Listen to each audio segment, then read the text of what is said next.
Hey, welcome to Story Movies. What's up, people? I'm Richie. I'm Jim. Carl. What's going on this beautiful Wednesday evening as we record this May 7th, 2025? Yes, that is the date we are recording this. 7:22 Arizona time. This is the same here. And California time. Yeah. Yeah, that is true. What's on What's the up? show? What are we doing on the show today? We're doing Star Trek the Motion Picture. This came out in 79, Jim. This came out Wow.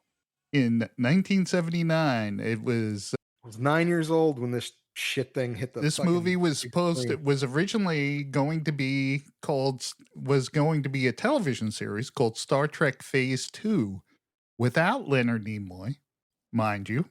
And because of Star Wars, they decided to release it as a motion picture, and then they ginned up the scratch to get Leonard Nimoy on it.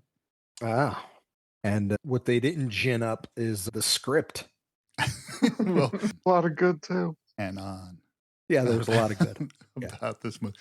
There are pockets of good in the movie. This could have been a TV show. It could have been. This could have been two 20-minute shows. This could have been a two-parter. This was so good that Gene Roddenberry recycled a lot of it for the pilot episode of Star Trek: The Next Generation. Wow. Like the Riker and Troy from Star Trek is Decker and Okay.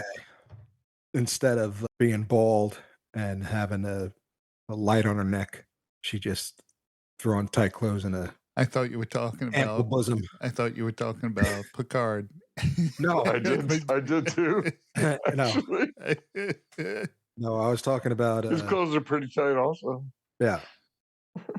So And just like William Shatner being bald and has a thing on his head. no, on her neck. Yeah, I know what you meant. The little Yeah. light bulb that they had on her. Yeah. Remember, that was before LEDs, so that thing got hot. Don't touch it.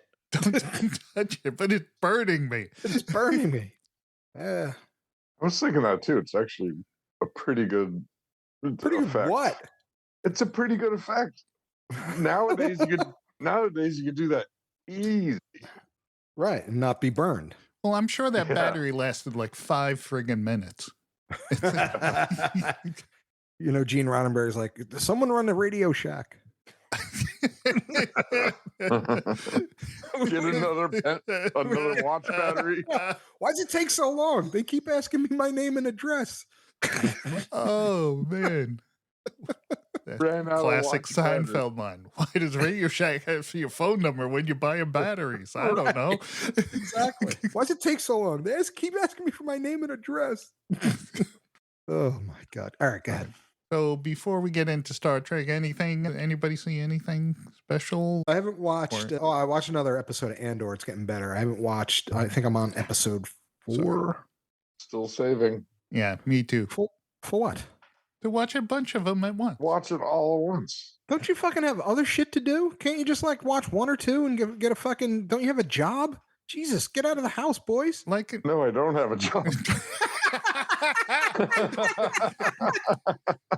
Shouldn't you be worrying about getting a job and not fucking watching Andor then? listen, I am currently, like I said, I am doing a rewatch of both Deep Space Nine and Voyager. Oh, It's technically a watch because I didn't really watch Voyager that much. You know, all right. I watched one here. Got to stop hitting this mic. Yeah. I watched it here and there, but I never really watched the whole run of it. Mm-hmm. And Yeah, I'm not going to do that. same thing with DS9. Well, we just finished, me and my wife just finished watching Star Trek The Next Generation all the way through. The whole thing? Yeah, the whole thing. All 7 seasons, baby. Wow. My sisters So- would be proud. That's what inspired me to suggest a Star Trek movie rewatch. Ah, all right. All right. Well, if no one's got anything else they saw lately, No, just like I said, just Andor. Oh, I will be watching a television show. Which one is that? Late Night, because Counting Crows is going to be on it. Oh, Their new album, Butter Miracles, the full suite drops. is next it a new album or is it a compilation? So, no, it's a new album. What they did is, do you know how they dropped Butter Miracles? The 4-song? No. No. Okay. So I think it was a year and a half ago or maybe 2 years ago, they dropped an album called Butter Miracles, and it's a one long song. Technically 4 songs, but it's continuous. So he wanted to finish it, but how he did it was he when he wrote this part of it, instead of it being the back end of it, it is the beginning of it. So it's a prequel. Yes, he wrote the prequel, which is pretty cool. Yeah. And when I first heard it, I was like, wow, that's pretty fucking cool. It went for like 21 minutes just straight, or 27 minutes just straight with 4 songs. Like everything blended perfectly. And I was like, man, that drummer, 27 minutes in a studio. Turns out that they just pieced it together. It really Well, that's I forget where it was where they asked the question, if you can listen to one song for the rest of your life, like you don't have to listen to it over and over again. Right. Oh, it was on the Dave Damashek football program on his podcast. You don't have to listen to it over and over again, but when you listen to music, it has to be that song. What song would you choose? Jesus. Wow. And I always my answer would be, I would cheat. I would say Jethro Tull, Thick as a Brick, because the entire album is one song. Yeah. And that's a rough question. That's a good question. So basically, if you're going to listen to music, you can only listen to one song. Yeah. Over and over. Yeah, but you don't have to listen to it over and over. But when you're listening to music, it's got to be that song. Ramble on Zeppelin. Really? I love it. Wow.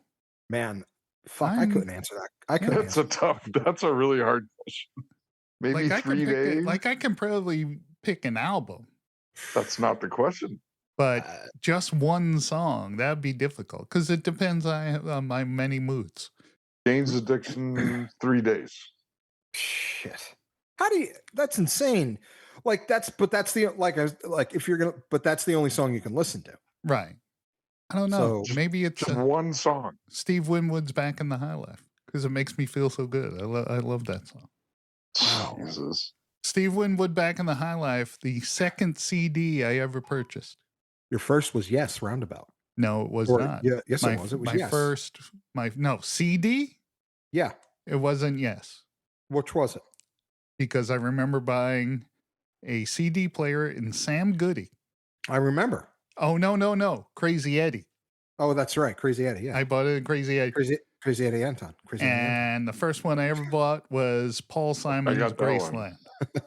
Oh, that's right. Right. Paul Simon, yeah. Great album. It is a great album. Crazy Eddie Anton. And the second one I ever purchased was Steve Winwood, Back in the High Life. And the third one must have been Yes. Yeah, probably. Because my first CD was... Because I love that Roundabout, baby. Dude, you played fucking Roundabout forever. My first CD was REM Green, I believe. Really? Yeah. How the fuck could you pick one song to listen to for I know. There's just no way. Or maybe it'll be Yes, Lift Me Up. I mean, do I go Bon Jovi? Do I go... one song? I tell you that Professor Rock often brings up Bon Jovi. It's the one time I lose respect for the man. Oh, fuck off. Leave Bon Jovi alone. Yeah, you guys are from Jersey. So it's better than Springsteen. Okay. That's right. I fucking said that. I fucking said it. Whoa. That's right. I said it. Blasphemy. Right. Yeah. Springsteen has what? Fucking 2-3 good songs? Give me a break.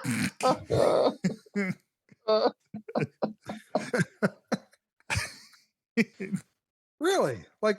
You're never going to be allowed back into your home state now. Oh, fuck Springsteen. He's so overrated. He's like 3 good songs. Wow. Born to Run. The only song that's really good, he didn't even fucking... He was a cover of his. Blinded by the Light? Yeah. No, he did that originally, and then Man Man covered No, I understand that, but it wasn't a hit. Man for Man made it better. It wasn't. It was a dog shit fucking song when he did it. It was fucking. No, it's good. Nah, your ass was good. Fucking get out of here. I can't. There's no way Bon Jovi's better than Bruce Springsteen. 100%. Come on. 100%. 100%. I'm fucking going out. I'm going all in. That's a hot take, baby. I'll fucking take Johnny B any fucking day. Any day. He has way better songs. All right. Star Trek the Motion Picture. He has way better songs. Tell me I'm fucking wrong. Yeah, you're wrong. You're wrong. Name 5 fucking songs from Bruce Springsteen. You're like, fuck yeah, I gotta listen to that again. McCoy. Say you can't even Glory think about Days. Oh, fucking Glory Days, really? Glory Days. I love Philadelphia. I love Tunnel of Love. Tunnel. They're so blah. Oh, come on, man. All right. I like Blinded by the Light a lot. Yes, me too. By fucking Man for Man. I have it on my fucking listen to fucking Bruce Springsteen and his fucking raspy. Hey, everything's so hard and it's so tough. You fucking grew up in fucking the fucking shore of New Jersey, dude. Relax. He has a great band. Yeah, in Asbury Park, the shittiest part of the shore. So what? It wasn't like he was digging ditches. Jesus Christ. And Bon Jovi's father had a it was a hair salon. When I was a kid, I would stand. Times were so tough that I can only smell the saltwater taffy with my nose pressed up against the glass. Never been able to eat it. This one's called taffy. On the outskirts of town.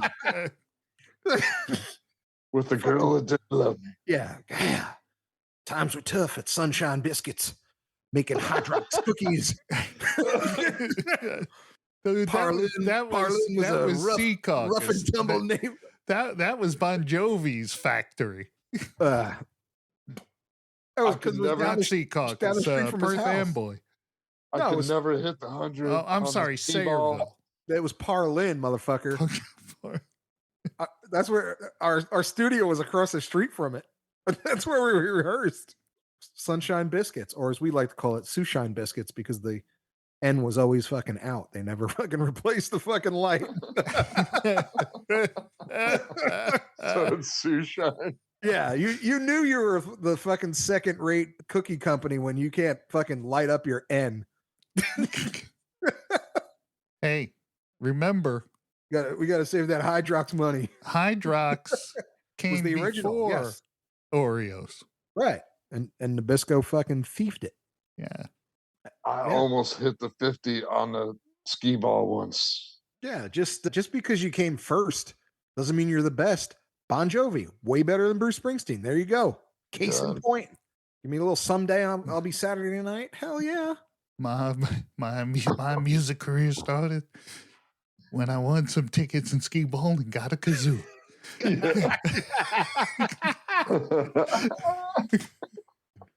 Fuck yeah. All right. That's right. You heard me. Movies.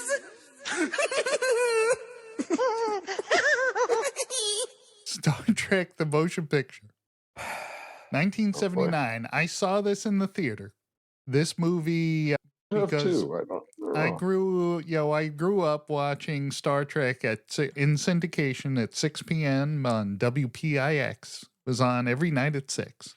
And I used to watch it all the time, every day. And then when we heard this movie was coming out, I got really excited. It was the first Star Trek in like forever. And I went to see it. I was one of 3 people in the theater, I think. And because I saw it in the afternoon.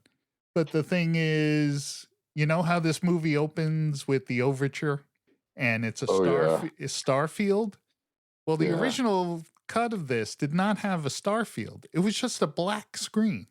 And I'm sitting there and I'm listening to the music and I'm thinking something's wrong. I think that the projector's out or something because there's nothing on the screen. Yeah, they needed to fill fucking time.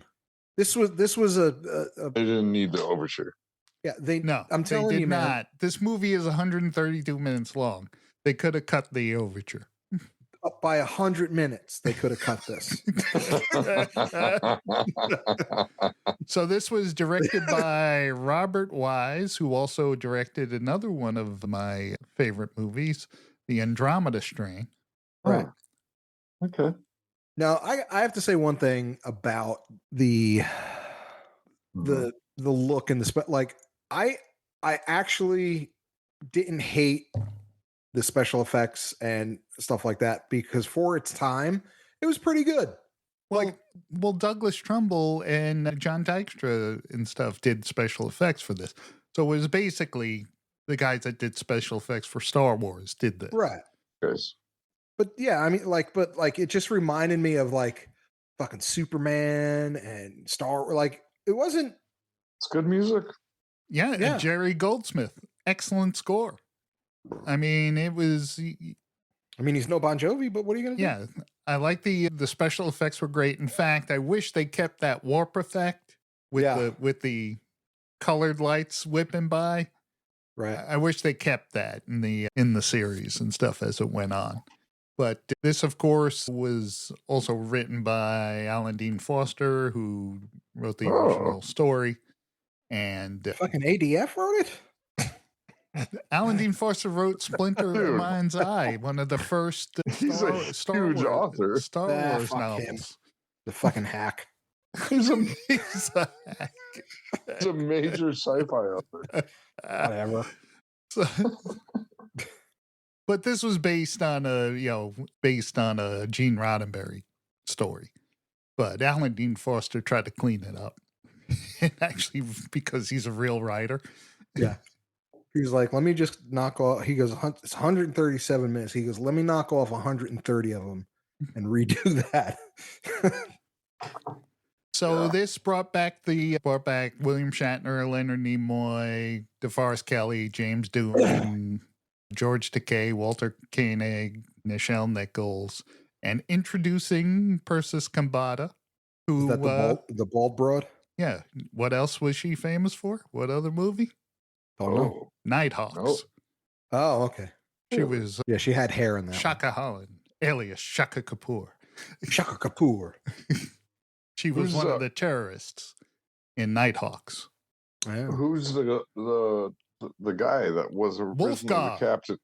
That was what's his face? I don't know who he is. Yeah, you do. Roy Batty. Oh, Roy Batty from Blade Runner. No. What do you mean no? What Roy Batty from Blade Runner is fucking. Is what's his face? Rutger Hauer. Rutger Hauer. Yeah, he was the bad guy in Nighthawks. Oh no, I meant in this movie. No. And what bad guy was in this movie? Well, it was a cloud. I just meant the other guy that Kirk takes over.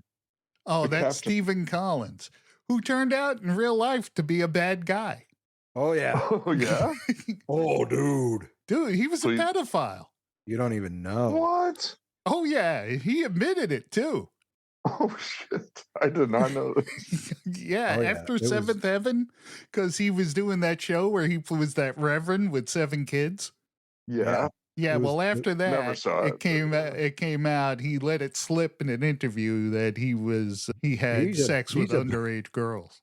He's a bad man. He put his pee-pee on someone. Wow. No, I did not know that. Yeah. Yeah. So I feel less sorry for him in this movie. Yeah. Fuck that dude, man. He was nasty, dude. Seriously. So it's this cloud is coming around. It takes out 3 Klingon ships. And the captain of the Klingon ship that you see on screen is played by Mark Leonard, who played Sarek, Spock's father. Ah. Okay. You know what would have been cool? Like if they would have just erased the Klingon ship, but made it look like an eraser. With the noise. I've always loved the design of Klingon ships and the way they did the models in this. They were excellent. And that Klingon music that Jerry Goldsmith whipped out, that was cool. Was just fit perfectly.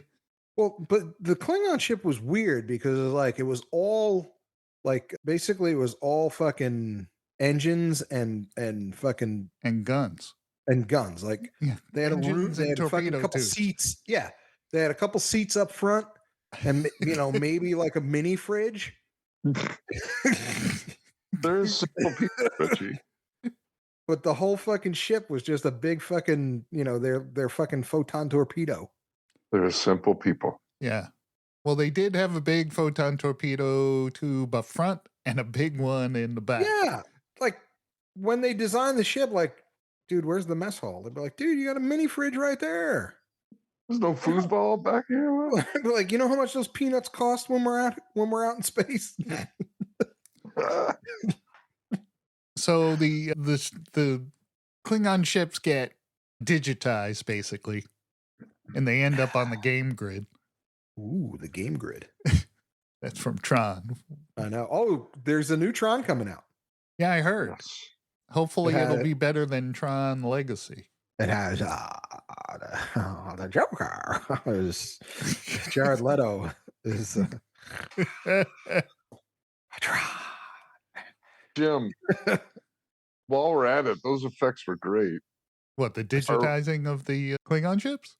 My memory of this movie are what are the effects we're watching now on Paramount? They cleaned them up a little. Like a little? Yeah, like the V'ger effect where you actually see the spacecraft hole at the end. You never saw that in the original theatrical version.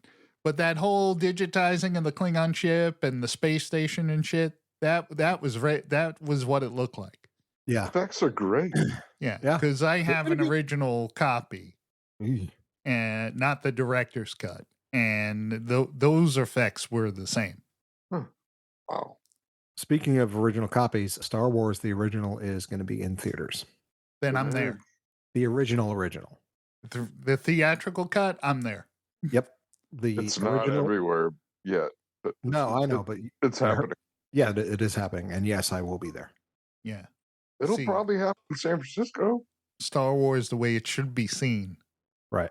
It'll definitely happen in Phoenix. I mean, if they're going to fucking play Rad.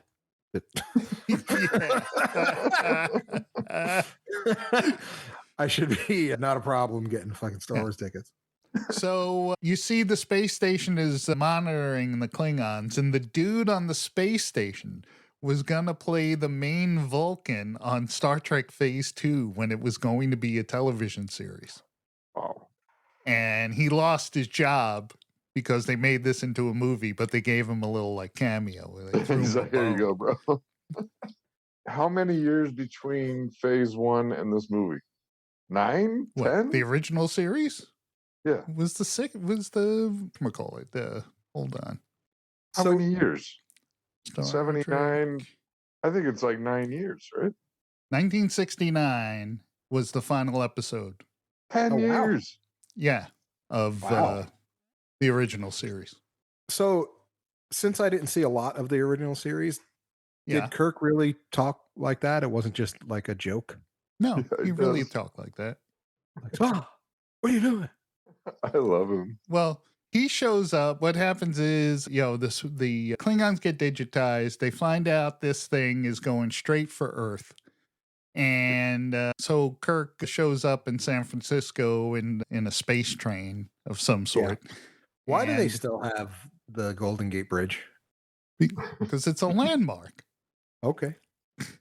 But nothing goes over it now. Like people just fly. No, it's got like these tubes on it. I think things go in it. Oh, okay. All right. But Godzilla took it out a couple years ago. Yeah, I know. He also, before that, took out the Manhattan Bridge, I believe. Yeah. The Matthew Broderick Godzilla. Why they gotta fuck with the bridges? You know how long it takes to build a new bridge? So Kirk shows up in his fancy admiral's uniform. The only uniform in this thing that looked good was his admiral's uniform. Yeah, because when they switched to short sleeves, they looked like they were going to Palm Springs. Yeah, and all the uniforms are either brown, like a beige or a light blue that blended right into the background of the ship. And why did everybody have to wear a onesie? With a weird belt buckle in the middle. Yeah, they had that thing.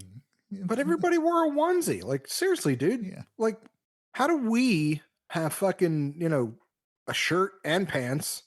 Separate shirt and pants? Yeah. In fucking, in 2025.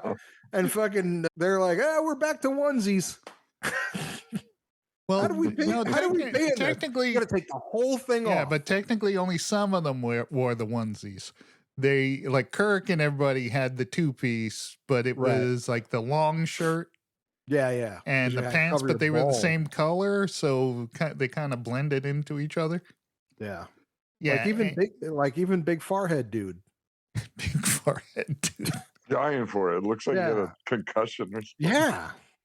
Yeah. He played a lot of fucking football without a helmet. That's what it looked like. Yeah. So Kirk runs into this Vulcan and says, "I'll see you on board ship." And he transports up to a space station. Scotty's waiting for him there. And then something I really enjoyed the first time I watched it was seeing the Enterprise and that flyby that Scotty takes him on. That when I'm watching it now, it is interminably long. So long. I'll tell you exactly how long it is because I rewound it because I was like, how fucking long do I have to watch this? 8 minutes? Almost exactly 8 minutes. Wow. That's a long time. For Scotty to keep looking over all fucking creepily, like, what do you think? Well, fucking, like, could it go, dude? Could you go faster? Could this go faster? We're in space. Could you go faster? They go back to it and do it again. Yeah. When it takes off. But the thing is, the close-ups on Kirk's face as he slightly cocks his head to look at something, and I'm going, "Oh, come on, man!" Almost 8 minutes exactly. I was just it was terribly long. Kidding me? I was sitting there. I was like, I had to rewind it. I was like, okay, go. But I have to say, budget and they got ILM. The Enterprise was beautiful. It was cool. Beautiful. That model looked fantastic. And in 37 seconds, it would have been just as fucking cool. Yes. Not 8 minutes. What wasn't cool is that effect of putting Kirk and Scotty in that shuttle model. Oh, that's a green screen for sure. Oh, it was a terrible green screen. It's like it looked two-dimensional. Yeah. Pasted on that thing. So Kirk goes on board, gets Captain Decker, and he says, "Hey, guess what? I'm taking over. Your shit. I'm the captain now." I'm the captain now.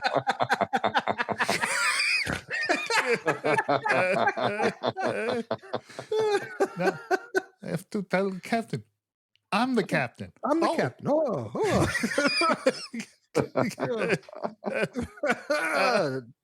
Twofer. Well done, Jim. Well done. A little overboard. Nice. I'm the captain. Oh, hello. So he tells Decker, "Hey, you're shit out of luck, pal. I'm taking over." And he's going, "Why?" And he's going, "Because I'm really better at this than you." Wow, you don't know that. And he's going, who doesn't know that? Yeah. Actually. Dude, you haven't been around for 10 years, motherfucker. No, he said 2 years. 2 years. That was it. And I'm going, that's it? 2 years? It's not like he hasn't been doing it for a long time. Kirk is better. Kirk's a better captain. There's no way Decker would have navigated this whole situation. Wow. So Kirk's the best. So Kirk tells him, too bad. And that dude on the ship, and this is an added scene that was not in the original cut, where that big forehead dude says, "Oh, what about Captain Decker? He's been with the ship all during its refit." And Uhura says, "Our chance of getting out of this alive just doubled." That was not in the original cut of this movie. Yeah. Way to go, Uhura. Yeah, and the blue big forehead dude was like, "What do you do here?" She's like, "Dude, I answer the phone." So Unless it's being blocked by a I giant answer orifice. the phone. I'm an operator. All right, I'm a space operator. So Kirk is telling Scotty, "Hey, you got to get this thing running. Toot sweet, because we got to go and intercept that thing before it gets to Earth." And because he told him to hurry up, that dude was messing around on that console while someone was beaming on board. Oh, and the console shorted out. That scared the shit out of me when I was a kid. Yeah, and then they run to the transporter room, and the dude that he said, hey, that Vulcan dude that he said hey to down in San Francisco got turned inside out just like in Galaxy Quest. Horrific. They're going to be mean. And then Decker, he goes, I'd like to get another Vulcan as science officer. And Decker says, there's none available, dude. And he said, well, that's too bad. It sucks to be you because you're a science officer then. Man, Kirk was a dick. To Decker, he was. Yeah. To everybody else, he was like, win some, lose some. Decker's just like, you're a science officer now and go clean the fucking bathroom. And then he tells McCoy, Rand, oh, it wasn't your fault. No shit, it wasn't her fault. It was that dude in engineering who shorted out the panel. It was his fault. And then they beam aboard Dr. McCoy, who just came out of a fucking disco. No kidding. Oh, I love that big 70s medallion. Hold on. Don't even start on McCoy. McCoy was fucking useless in this movie. Oh, fuck! Did nothing.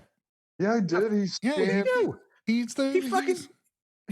came on the bridge, said a couple things, and left. He kept leaving. He took the alien invader to the sick bay and scanned her. And no, he didn't scan her. He stood there and watched while the fucking broad scanned her. Yeah, that's nothing. Right. Chapel scanned her. He fucking did nothing. That is true. She's the one who fixed up Chekhov's hand. Yeah. He did nothing. McCoy just stood around complaining. Yeah, I need you. Want to Why? Every once in a while, jump on the bridge and say something crotchety and go away. That's why I need you. He's the best part of the movie. Wrong. There are casualties. My wits has been frightened out of, Captain, right. Sir. That doesn't help at all. But he's like Indiana Jones. If he wasn't in this movie, everything would have still happened the same. It would have been more boring than it already is. So they tried a warp drive, and the warp drive creates a wormhole somehow. With a rock in the middle of it. And it has an asteroid in it. And Kirk orders phasers in slow motion. And because this film wasn't slow enough, we needed a slow motion scene. Yeah. And Decker's like, no. And he says, torpedoes away. So Decker goes to Kirk. He goes, listen, when the engines got screwed up, it cuts the phasers off. So that's why I said to launch a photon torpedo. And Chekhov is such an incompetent weapons officer that he doesn't know that. Yeah. Oh, that is a good point. like that's your Chekhov. Shouldn't Chekhov know that? Yeah. Like, oh, give me phasers, Chekhov. Hey, phasers aren't going to work. How about a torpedo? Huh? You know? We're going to go with torpedoes, Captain. Why? You don't got to worry about it. Don't worry about it. I'll tell you later. Yeah. I'll tell you when I blow up the big rock. That's just in the wormhole. Yeah. Like, yeah, it should have been like 2 seconds. Like, yeah. Like, I don't know. I don't know how the fucking thing got in here anyway. And why is the captain asking for phasers or torpedoes? Like, shouldn't Chekhov make that decision? Yes. Like, dude, we're too close. I got to switch to guns. Take that rocket. So, like, if I was the dude who fucking hit the button to shoot things because that's all it was, like, it's my button, dude. Relax. I know you're the captain. So then Go Spock shows up. We get a forgot tea. I'm earlier. going to take this rock out. Yeah. Earlier in the movie, he was getting this medallion or necklace that said he was like a perfect logic boy. And he said, nope, I'm still screwed up in the head.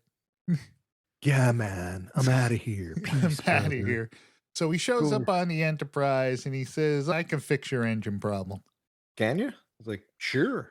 Not really, but sure. Science officer. Yeah, so he goes and him and Scotty fix the engines. And they give Sulu, because they got to give him something, because they didn't give him lines or anything like that. Yeah. They gave him that big throttle. Right.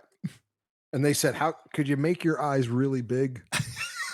He did a lot of wide eye staring. Yeah, we're gonna need you wide eyed in this one, buddy. He says like 10 words in the whole movie. Yeah. So while this is going on, Kirk's giving a big speech to everyone down on the recreation deck, which is like 20 friggin' stories tall. Yeah. It's like, that's a big open space for a spaceship. It was basically a racquetball court. That's all it was. So while It's they're better there, than the Klingon ship. Yeah. At while least they they're got a there, racquetball court. they get a transmission from that space station. That space station gets digitized by V'ger there. And that poor dude in the spacesuit, he tried to outrun that thing. It wasn't happening. He was doing his best to fly to, I don't know where he was going, but he was trying. He wasn't even zigzagging. Yeah, I know. He was just like going straight. He's going, oh shit. That thing's coming. Maybe you should try to go left or right. Ah, that's a good point. Oh, yeah, Man, that's right. Man. Man, I never thought of that. I figured straight line, just super fast. So if I would have went right just a little bit, it would have passed me. Yeah. Are you talking about the end of the Alien movie? No, when V'ger V'ger was shooting the fucking blue dot. No, the space station. There was a guy in a spacesuit with a backpack trying to outrun the digitization. Yeah, if he would have just banked a little. The end of Prometheus.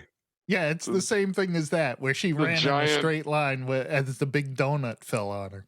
Yeah, she just goes straight. She could just went run 5 feet to the left. Right. All you got to do is fucking bank just a little. Cock your head. Cock your head. I'm going to go this way. So everybody, the whole crew sees this, and then Kirk says, yeah, don't worry about that. It's like, don't look over there. Don't look over there. Look over here. Yeah. Like our government. Yeah, you see what just happened there? We're going to that. Yeah, we're going to do that. It's trying to communicate with us. Yeah, we're going to go check it out. Why can't we just check it out from here? Because we had a really good look at it. Yeah. Can't we just have someone down on Earth? Like, it's sending a radio wave. Like, no one has a fucking radio at all. Like, there's no museum. So they don't know about the radio yet. So they finally get out there. They fly out to the big cloud. The big cloud sends some digitization torpedoes at the Enterprise. Spock says, "Oh, it's radio. It's broadcasting radio." And broadcasts back, and the thing disappears. The second one, the first one hit the new shields, and then the shields dissipated it. But they said, and the next one's gonna get him killed. So, boom, they talk to it. What I don't get is they responded to it at that point, right? And then it turned off the digitization torpedo. Why didn't they keep talking to it? Right. It's like I don't understand why they stopped talking to it. They talked to it once, and it just made the torpedoes disappear. So just keep talking. Hey, what you doing, buddy? You hanging out in space, are you? What's up with that big vagina in the middle? Yeah. Yeah, you got that big. Then they go in, they go through the big sphincter, and then they're in the middle of It's shit. either a butthole or a vagina for sure. It's a butthole because it's like a It is like a starfish. So yeah. Yeah. So, but somehow it's pulsating. the devil's anus. So Spock decides I'm going to go out there and I'm going to torpedo launch And myself suck it in the ass. right through that asshole.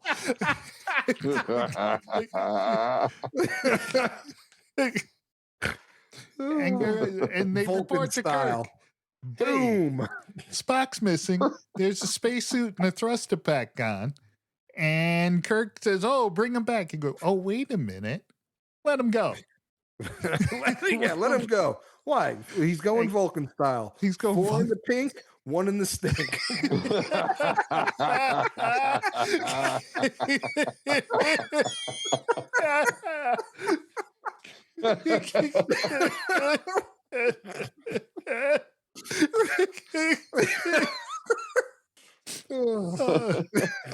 So he blasts his way through the butthole and he looks around. He goes, "Oh, this is V'ger's memory banks."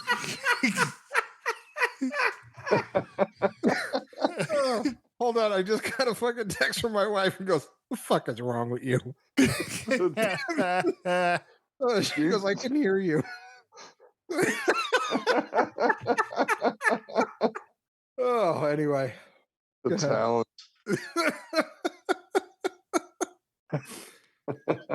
Oh. I mean, it really was.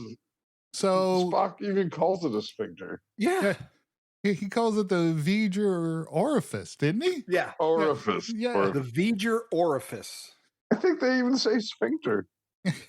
And he sees the thing is like from a machine planet, and it's been digitizing things as it goes along. And the we forgot when Ilea gets digitized. Yeah, that's right. There's a big beam of light shows up, and then They threw like a firework in there. It looks like a Roman candle. It's like, and he sees a digital representation of Ilea with that thing on her neck. Yeah, and like a he huge goes, mannequin. "I'm going to do the really smart thing, and I'm going to touch it." Yeah. He touched it. I touched it. So he puts his hands on it and, of course, fries his fucking brain. Yeah. And the thing shits him out back to the Enterprise. Literally. Yeah. Shit Spock right out. And for some reason, Kirk went outside in the spacesuit. Yeah. Well, he said let him go so he could follow him. Yeah, but why did Kirk go out there to get him? Why was this movie 137 minutes, Jim? You're asking stupid questions. So he says, "Listen, this thing is basically looking for something, doesn't know what it's looking for, and I don't know what to do." So they're talking to the robot Ilea, and robot Ilea, keeps going in and out of real Ilea, then going back to robot Ilea. They play some video games with her. Decker plays some video games with her. And they look stupid. yeah. One looked almost like a breakout. I think it was big giant game of shuffleboard. Breakout. I think it was trying to be shuffleboard. Oh, in digital form. I don't know. so it says V'ger's looking for something, doesn't know what it is. And so, they're staring, they're doing things, they're staring some more, they're talking to Ilea. And then Kirk says, V'ger's looking for the creator. Kirk says, I can tell you where the creator is, but I got to do it face to face with V'ger. I can't talk to you. Yeah, I'll tell you where the creator is. Because Spock told him that V'ger's a child. Yeah. Right. Treat her like a child. He's a whiny kid. So V'ger creates this thing, this bridge, and lets him walk outside the ship and go to where V'ger is. And V'ger is actually the Voyager 6 probe launched by Earth. And they say, oh yeah, learn all that is learnable and then bring it back to your creator. V'ger didn't learn all that's learnable. That is true. It barely made it out of the solar system. Yeah. No, it knew nothing of Kirk and everything. How to learn everything. Typical fucking kid. Yeah. So, you know, knows the he goes, oh, Ilea goes, oh, V'ger right over there. Kirk wipes off some gunk and says, oh, it's Voyager 6. You're telling me this machine planet that found that probe, the Voyager 6 probe, and built that entire ship around it to make it complete its mission, could not pick up a rag and wipe off that friggin' nameplate? But, dude, you gotta really scrub. They just went up and just said VGER, V'ger, of course. What's all that black stuff? I don't know, some design. I mean, you need some simple green and go in circular motion. Yeah, wipe it down a little. V'ger stopped by local Ace and got a little Goo-Gon. And so they say, okay, look up the code and so V'ger knows where the creator. V'ger fries its antenna and to bring the creator to it. So Decker goes, well, I'm going to punch in the code manually. And I want to merge with V'ger for some reason, because I guess he still had the hots for Ilea. Yeah, but still, dude, it's like, at least knock boots with her before you turn into fucking, space dust. She was pretty hot. There's a lot of light and a lot of special effects, and then Decker and Ilea merge and turn into a big ball of light that spreads out throughout the entire universe for something like that. Which is weird. Yeah. And so, problem solved. Earth is saved. Then Kirk says, well, since I'm here, I'm staying. How come they couldn't just get some wire nuts? Some wire nuts? Yeah, and put V'ger back together. And put that antenna back together. Yeah, you want to talk about fucking V'ger did that. Well, he's a kid. Fucking wire nut it. He can't keep doing it. Well, that's what Decker did. He twisted those wires together. Wasn't Voyager launched 10 years before this movie was made? This is Voyager 6. This is extrapolating that there were 5 more of these. Oh, it's set in the future. Yeah.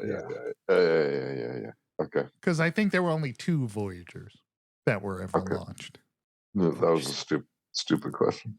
Voyager 6. Oh my God. So, all right, let's go for a joyride. That's the end of the movie. And it says the human adventure is just beginning. But next time it's going to be a much better movie. It sure is. Yeah, they really did, What's interesting about this movie, it was rated G. Why wouldn't it be? I'm just saying, when was the last time you went to see a G-rated movie? Well, The Incredibles? Nah, that was PG-13, man. No way. The Incredibles was? Yeah, that wasn't G-rated. It was violence in that. I don't have an answer to that. G-rated, I don't know. Well, this movie had a budget way back then of $44 million and raked in $139 million. So actually it was quite a large hit for them, for Paramount. That's why they greenlit a new movie. That means about 50 million people walked out of the theater going, I want to see Star Wars. And that was boring as fuck. The reviews for this, it would be great if I can find it. 52% positive on Rotten Tomatoes based on reviews at the time and subsequent reviews. So this movie was a disappointment. It was boring. Fucking 8 minutes to see a fucking ship. Of course it was boring. But You're paying ILM. It was the first taste of Star Trek that and the first taste of new Star Trek that I ever experienced, because I was only used to Star Trek syndication. Yeah, and I don't think I really ever watched. Well, I definitely didn't watch an original episode, obviously, only on reruns. Yeah, because I was not born yet. Yeah, exactly. Yeah, so But the even only when I time watched I it- ever watched it, it was in reruns, was in syndication. Like I Yeah. said, they played it every day at 6 p.m. On Channel 11. Channel 11, WPIX. Oh, Channel 11.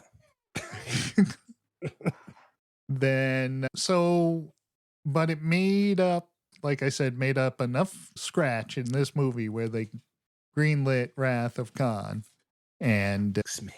he tests me, and I shall have him. I will chase him round the moons of Antares. Dude, don't blow it. Don't blow it up today. Round perdition's flames before I give him up. Save. Yeah. Come on, Jim. Shouldn't have bet on this one.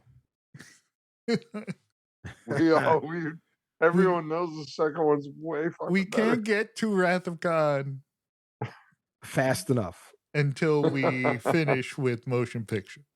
Right. Exactly. So retroactively, I would give this 2 crosshairs. I can't even give it 3. Maybe 2.5. 2.5. 2.5. Wow. Because there were scenes I liked. And there were like, if you edited out all of the looking and staring, this might have been a much better movie. And it's one episode. It's 30 minutes. Yeah, exactly. If they would have made Aaliyah's her white fucking mini robe a half-inch shorter, it would have been fucking awesome. She's had a lot of legs out there, man. I'm just saying that broad. And for some reason, V'ger wanted to give her high heels. It's like, Yeah, that is true. But she probably had a tribble down there, so.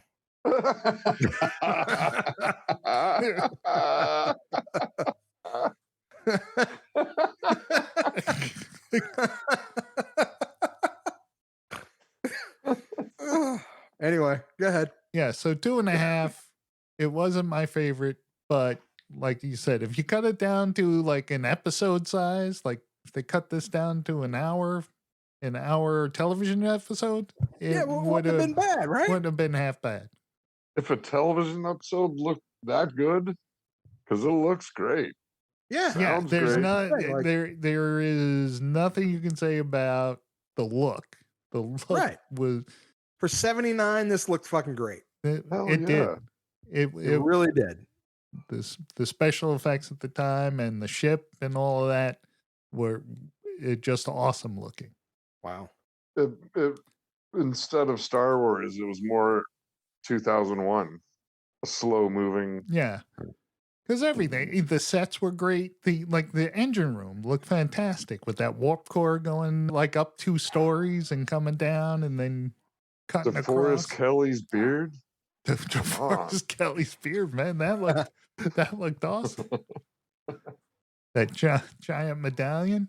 Oh, that with the Spock's necklace. Yeah. He was at the original Burning Man. He was the original Burning Man. I'm going to go with nostalgia and knowing what's coming up. I'm also going to do 2.5. Okay. Richie? Oh, Jesus H. Man, fuck this movie. Seriously. I have to give it at least 1.5. I'll give it 1.5 because of the special effects, but everything else, Jesus H, man, it was fucking unbelievably awful. Like, again, Spock was just defiant and fucking stupid. You know, he was like a child as well. He was like, I'm just gonna go do it anyway. Fucking McCoy didn't need to be there at all. Stop it. He was just, again, seriously, he would yell and leave the bridge. Not even stay. That's all he's ever done. But all right. And then you have Uhura, who you find out like basically she's an operator. Well, the thing is, the supporting cast didn't get much to do at all in this movie. No, at all. Like Sulu, they gave him that throttle to play with. And Uhura just mentioned, hey, the radio signals are not working here. And out of all the supporting cast, an incompetent weapons officer. Right. Out of all the supporting cast, Scotty had the most screen time and lines. Scotty did have a lot of screen time. Yeah, and lines. Like, well deserved. We love Scotty. Well, of course, but still, you're just like, after a while, give someone else, like poor fucking George Takei. Just look. We're gonna need you to look shock and awe most of it. Also, the other thing is, Scotty takes him on that 8-minute joyride to admire the beauty of the Enterprise. And I'm saying, isn't the clock ticking here? Yeah. Isn't that thing going to come? It's fucking destroy It's fucking 54 hours away, and it takes 8 minutes to get to the ship. Like, no one seems to be in a hurry. Yeah, tick tock, buddy. They were in awe. Yeah, you could be in awe. I don't have a problem with you being in awe. But be in awe faster. Awe faster. Yeah. Oh, nice. Can we get to the fucking bridge, please? I got shit to do. You know what I mean? Like, yeah. So I got a captain to kick out. Yeah, I got a fucking dethrone pedophile. I got to fucking dethrone Pedo Pete and fucking get out of here.